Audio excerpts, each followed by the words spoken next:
कर्ण की दिग्विजय।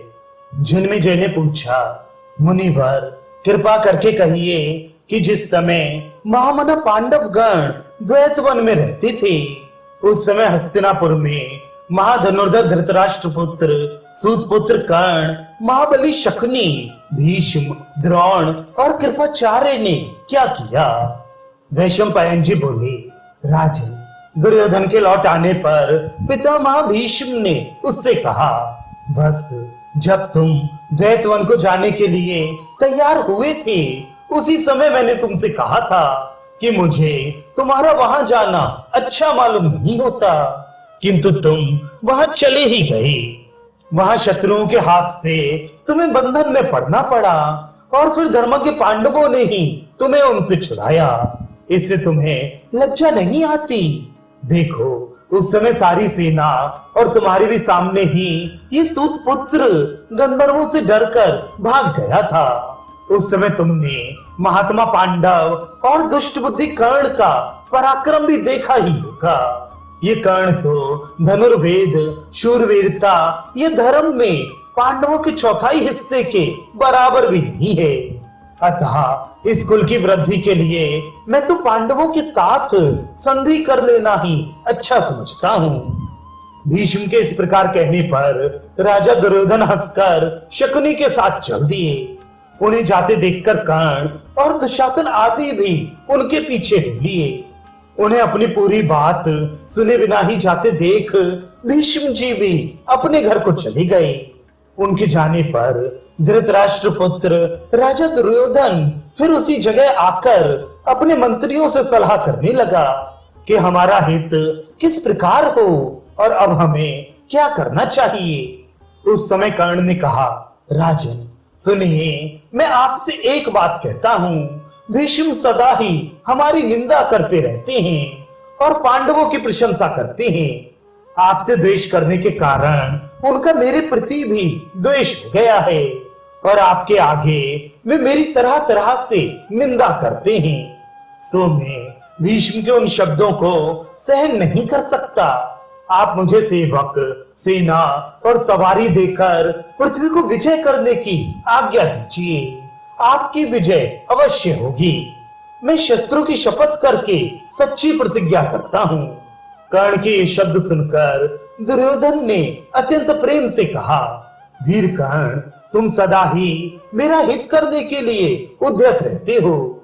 यदि तुम्हें निश्चय है कि मैं अपने सारे शत्रुओं को परास्त कर दूंगा, तो तुम जाओ और मेरे मन को शांत करो।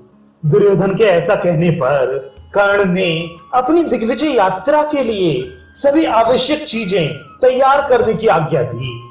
फिर अच्छा मुहूर्त देखकर मांगलिक द्रव्यों से स्नान कर शुभ नक्षत्र और तिथि में कूच किया।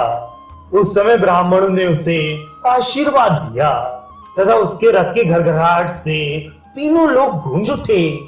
हस्तिनापुर से बड़ी भारी सेना के साथ चलकर पहले महाधनुर्धर कर्ण ने राजा द्रुपद की राजधानी को घेरा और बड़ा भीषण युद्ध करके वीर द्रुपद को अपना आश्रित बना लिया।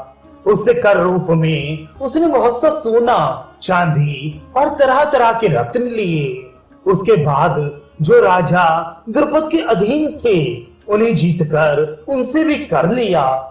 फिर वहां से चलकर वे उत्तर दिशा में गया और उधर के सब राजाओं को हराया। महाराज भगदत्त को जीतकर वे शत्रुओं से लड़ता लड़ता हिमालय पर चढ़ गया। इस प्रकार उस ओर के सब राजाओं को जीतकर उसने नेपाल देश के राजाओं को भी परास्त किया।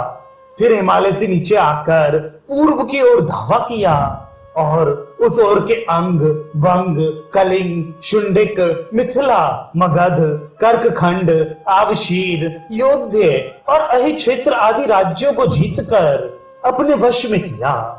इसके पश्चात उसने वत्स भूमि को जीता और फिर केवला, मृतकावती, मोहनपत्तन, त्रिपुरी और कोसला आदि पुरियों को अपने अधीन किया। इन सबको जीतकर और इनसे कर लेकर कर्ण ने दक्षिण की ओर प्रस्थान किया। उधर भी उसने अनेकों महारथियों को परास्त किया। रुक्मी के साथ कर्ण का बड़ा घोर युद्ध हुआ, किंतु अंत में उसे भी इच्छा अनुसार कर देना पड़ा। फिर वह पांडे और श्रीशैल की ओर गया। वहां केरल, नील और वेणुधारी सुत आदि अनेक राजाओं से कर लेकर फिर शिशुपाल के पुत्र को परास्त किया। उसके आसपास के जो राजा थे उन्हें भी उस महावीर ने अपने अधीन कर लिया। इसके पश्चात अवंती देश के राजाओं को जीतकर साम पूर्वक वृषणी वंशियों को अपने पक्ष में किया और फिर पश्चिम दिशा को जीतना आरंभ किया। उस दिशा में जाकर उसने यवन और बर्बर राजाओं से कर लिया। इस प्रकार उसने पूर्व, पश्चिम, उत्तर, दक्षिण सभी दिशाओं में सारी पृथ्वी विजय कर ली। इस तरह सारी पृथ्वी को अपने वश में करके जब वह धनुर्धर वीर कर्ण हस्तिनापुर में आया तो राजा दुर्योधन ने अपने भाई, बड़े बूढ़े और बंधु बांधवों के सहित अगवानी करके उसका विधिवत सत्कार किया तथा बड़ी प्रसन्नता से उसकी दिग्विजय की घोषणा कराई। फिर कर्ण से कहा, कर्ण तुम्हारा मंगल हो, तुमसे मुझे वह चीज मिली है जिसे मैं भीष्म, द्रोण, कृप और वाहिक से भी प्राप्त नहीं कर सका। वे सबके सब पांडव तथा दूसरे राजा तो तुम्हारे 16वें अंश की बराबरी भी नहीं कर सकते। मैंने पांडवों का बड़ा भारी राजसूय यज्ञ देखा था, तो अब मेरी इच्छा भी राजसूय यज्ञ करने की है, तुम उसे पूरी करो। दुर्योधन के इस प्रकार कहने पर कर्ण ने उससे कहा, राजन इस समय सभी नृपति गण आपके अधीन हैं। आप याचकों को बुलाकर यज्ञ की तैयारी कराइए